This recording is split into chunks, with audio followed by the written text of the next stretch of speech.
Secretary General, Excellencies, ladies and gentlemen, I'm honored to address the United Nations General Assembly once again. I congratulate His Excellency Mr. Wattan on his election as the President of the 75th session of the General Assembly. We also appreciate the skillful leadership of the outgoing President, His Excellency Tijani Mohammad Bande, especially during the COVID-19 crisis. We commend the leadership of the Secretary General in these extremely turbulent times. Mr. President, since my government assumed office, our consistent effort has been to fundamentally transform Pakistan. We envisage Naya Pakistan to be modeled on the principles of the state of Medina, established by our Holy Prophet Muhammad sallallahu alaihi wasallam. A just and humane society where all government policies are directed at lifting our citizens out of poverty and creating a just and equitable dispensation. To achieve this goal, we need to have peace and stability. Thus, our foreign policy aims to have peace with our neighbors and settle disputes through dialogue. Mr. President, the 75th anniversary of the United Nations is an extremely important milestone, as this is the only body in the world that can help us achieve our goals of peace and stability in our neighborhood. This is also time for us to reflect whether, as the United Nations, we have been able to realize the promise we collectively made to our peoples. Today, the foundations of the world order, non-use of or threat of unilateral force, self-determination of peoples, the sovereign equality and territorial integrity of states, non-interference in their internal affairs, international cooperation, all these ideals are being systematically eroded. International agreements are being flouted and set aside. Renewed great power rivalries are leading to a new arms race. Conflicts are proliferating and intensifying. Military occupation, illegal annexations are suppressing the rights of human beings to self-determination. According to the respected professor Noam Chomsky, mankind is at even a greater risk than it was before the First and Second World Wars in the last century. And this is because of the threat, increased threat of nuclear war, climate change, and sadly the rise of authoritarian regimes. We must come together to prevent such a catastrophe. We believe that the driving force in international relations must be cooperation, in accordance with the principles of international law and not confrontation and force. We all must emphatically reaffirm our support for multilateralism. Mr. President, the COVID-19 pandemic has illustrated the oneness of humanity. In our interconnected world, no one is safe unless everyone is safe. Locking down to control the pandemic has triggered the worst recession since the Great Recession in the last century. This has hit the poorest countries the hardest, as well as the poor in all the countries. In Pakistan, we realized very early on that if we imposed a strict lockdown, the type that several affluent countries had imposed, we would have more people dying of hunger than the virus. Therefore, we adopted a policy of smart lockdown. While concentrating on the hotspots, the virus hotspots, we opened up our agriculture sector immediately, and then followed it up by the construction sector, which employed most of the people. At the same time, and this is despite financial constraints, my government deployed $8 billion, unprecedented amount, for our health services. Plus, support the poorest and most vulnerable households with direct cash payments through SR's program. And then subsidies to the small businesses. Even though our smart lockdown was heavily criticized in the beginning, but thanks to the Almighty Allah's grace, we have not only managed to control the virus, stabilize our economy, but most importantly, we have been able to protect the poorest segment of the society from the worst fallout of the lockdown. Today, Pakistan's response is cited among the success stories in controlling and responding to the pandemic. However, we are still not out of the woods, like no country is out of the woods today. But, Mr. President, it was obvious from the outset that developing countries would need fiscal space to respond to and recover from the COVID crisis. Debt relief is one of the best ways to create that fiscal space for developing countries. Therefore, in early April, I called for a global initiative on debt relief. We appreciate the G20's official debt suspension initiative and the emergency and rapid financing offered by the IMF, World Bank, Asian Development Bank, and UN agencies. This, however, is not going to be enough. The IMF has estimated that developing countries will need over $2.5 trillion to respond and recover from the crisis. The official debt suspension will need to be extended and expanded. Additional debt relief measures will also be needed. Development banks should ensure adequate financial inflows. Rich countries have generated over $10 trillion to finance their own response and recovery. They should support the creation of at least $500 billion in new special drawing rights for the developing world. Mr. President, in my address to the General Assembly last year, I had highlighted the tremendous damage that illicit financial flows from developing countries to rich countries and to offshore tax havens cause. This leads to the impoverishment of the developing nations. Money that could be used towards human development is siphoned off by corrupt elites. The loss of foreign exchange causes currency depreciation. That in turn leads to inflation and poverty. The quest for getting back these stolen resources is nearly impossible, given the cumbersome procedures. Moreover, the powerful money launderers have access to the best lawyers.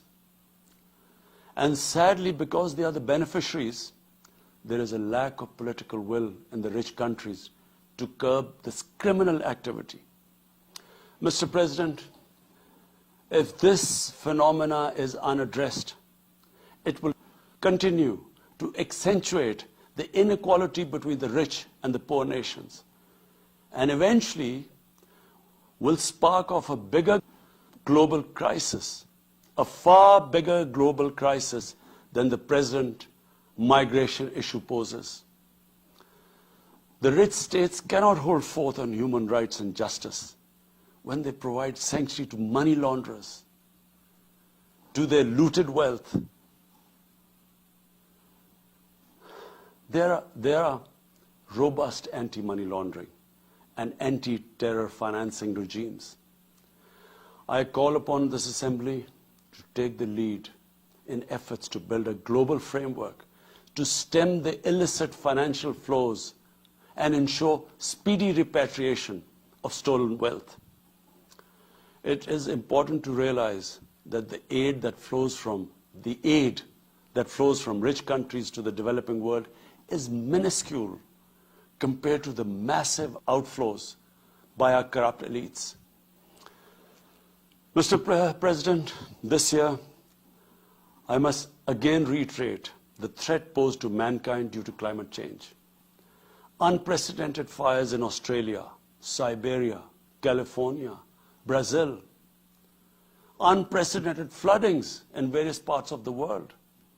Record temperatures even in the Arctic Circle. This should make all of us worried for our future generations. Commitments made through the Paris agreements must be fulfilled. In particular, the commitment to mobilize $100 billion annually as climate finance. Pakistan's contribution to carbon emissions is minimal, but it is one of those countries most affected by climate change. Yet, we have decided to take the lead as we consider addressing climate change a universal responsibility. We have launched an extremely ambitious program to plant 10 billion trees in the next 3 years as a contribution to mitigating the effects of climate change. Mr. President, the pandemic was an opportunity to bring humanity together.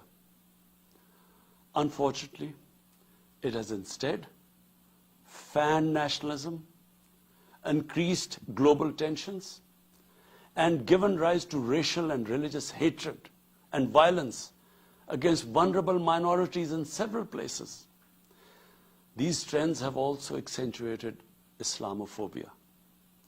Muslims continue to be targeted with impunity in many countries. Our shrines are being destroyed. Our Prophet Muhammad sallallahu alaihi wasallam insulted. The Holy Quran burnt. And all this in the name of freedom of speech. Incidents in Europe, including republication of blasphemous sketches by Charlie Hebdo, are recent examples. We stress that willful provocations and incitement to hate and violence must be universally outlawed. This assembly should declare an international day to combat Islamophobia and build a coalition to fight the scourge that splits humanity. Mr. President, the one country in the world today where I'm sad to say the state sponsors Islamophobia, and that is India. The reason behind this is the RSS ideology that unfortunately rules India today. This extremist ideology was founded in the 1920s. The RSS founding fathers were inspired by the Nazis, and they adopted their concepts of racial purity and supremacy. While the Nazis' hate was directed at the Jews, the RSS directs it towards the Muslims and to a lesser extent, the Christians. They believe that India is exclusively for Hindus and others are not equal citizens. The secularism of Gandhi and Nehru has been replaced by the dream of creating a Hindu Rashtra by subjugating, even cleansing, India's 200 million Muslims and other minorities. In 1992, the RS destroyed the Babri Masjid. In 2002, some 2,000 Muslims were slaughtered in Gujarat, and this was under the watch of Chief Minister Modi. In 2007, over 50 Muslims were burnt alive by RSS arsonists aboard the Samjhota Express train. In Assam, around 2 million Muslims face the prospects of being arbitrarily stripped of their nationality through the adoption of discriminatory laws. There are reports of large concentration camps being filled by Muslim Indian citizens. Muslims were falsely blamed, vilified, and victimized for spreading the coronavirus. They were denied medical attention on many occasions. Their businesses were boycotted. Cow vigilantes attack and kill Muslims with impunity. Last February, Muslims faced targeted killings with police complicity in New Delhi. Mass registrations in the past have often been a precursor to genocide. For example, the Nuremberg laws in Germany in 1935, and then in 1982 in Myanmar. The Hindutva ideology is set to marginalize almost 300 million human beings, Muslims, Christians, and Sikhs. This is unprecedented in history, and this does not augur well for the future of India. As we all know, that marginalization of human beings leads to their radicalization. Mr. President, for over 72 years, India has illegally occupied Jammu and Kashmir against the wishes of the Kashmiri people and in blatant violation of the resolutions of the Security Council and indeed its own commitments to the people of Kashmir.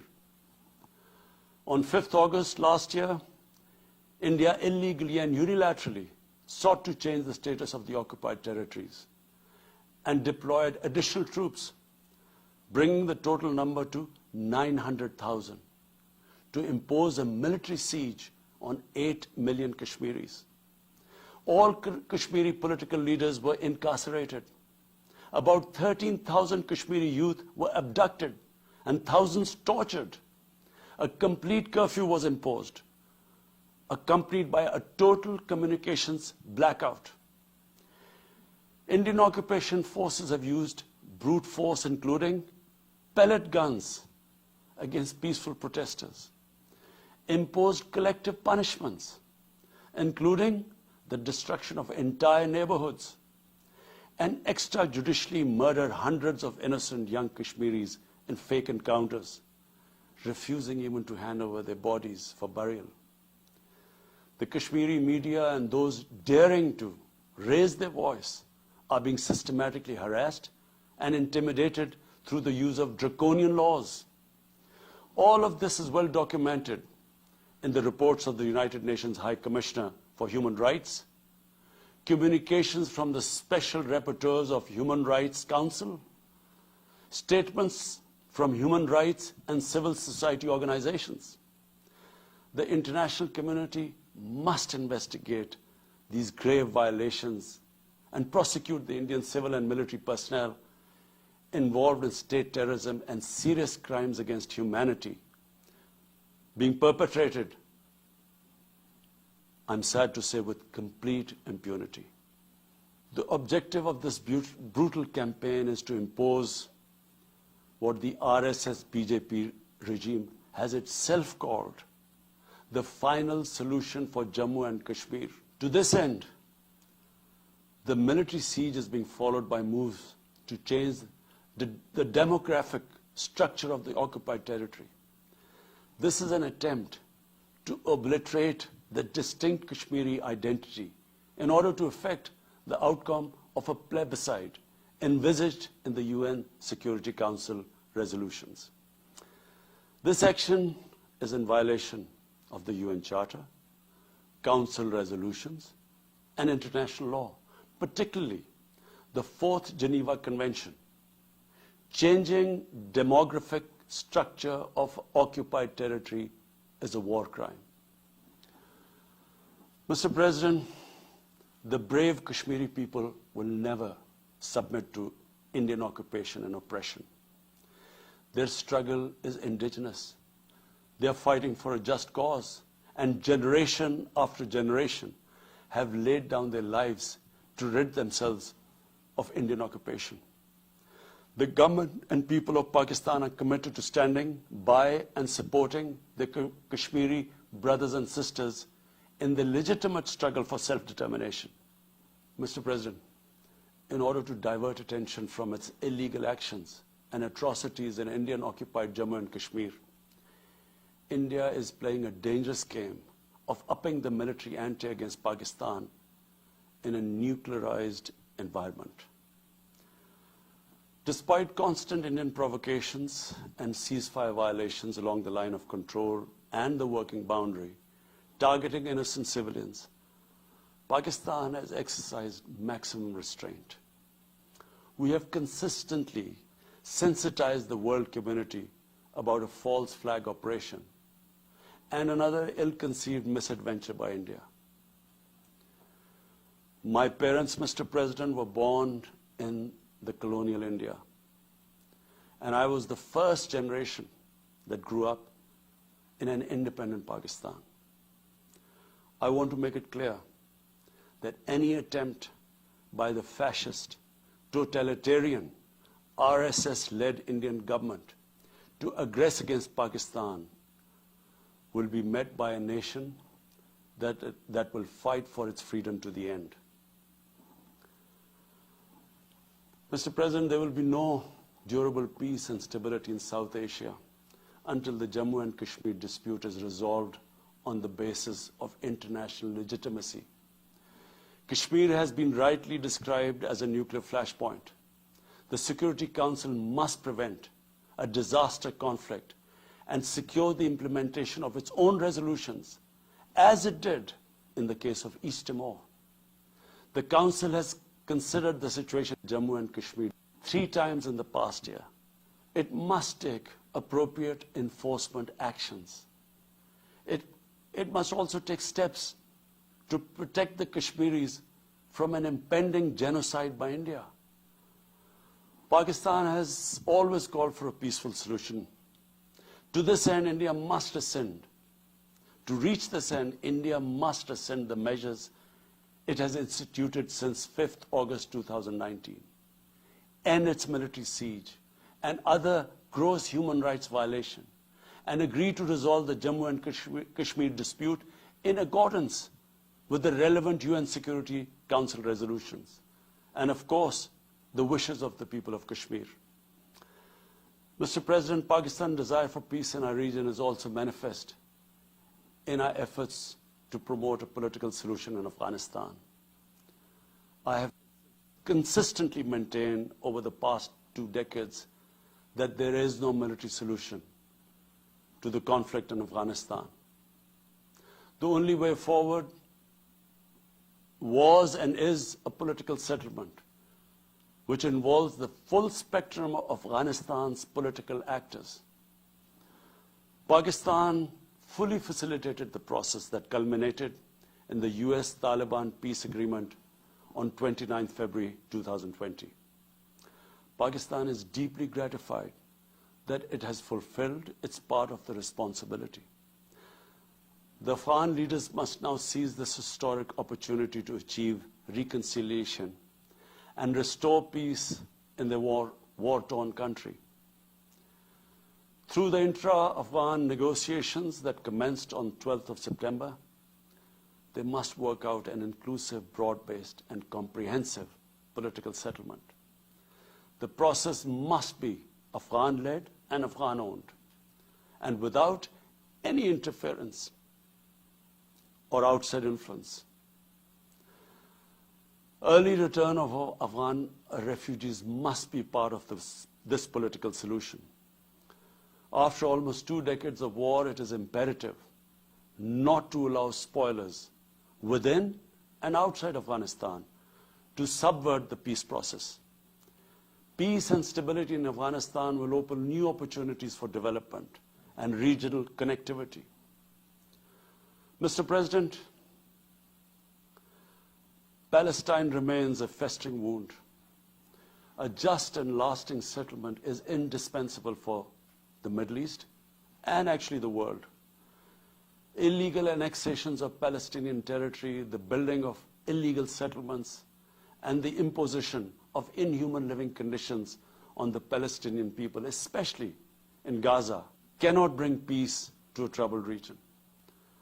Pakistan continues to support a 2-state solution in line with the UN General Assembly and Security Council resolutions, within the international agreed parameters, and they are pre-1967 borders, and Al-Quds, Al-Sharif as the capital of a united, contiguous, and independent Palestinian state.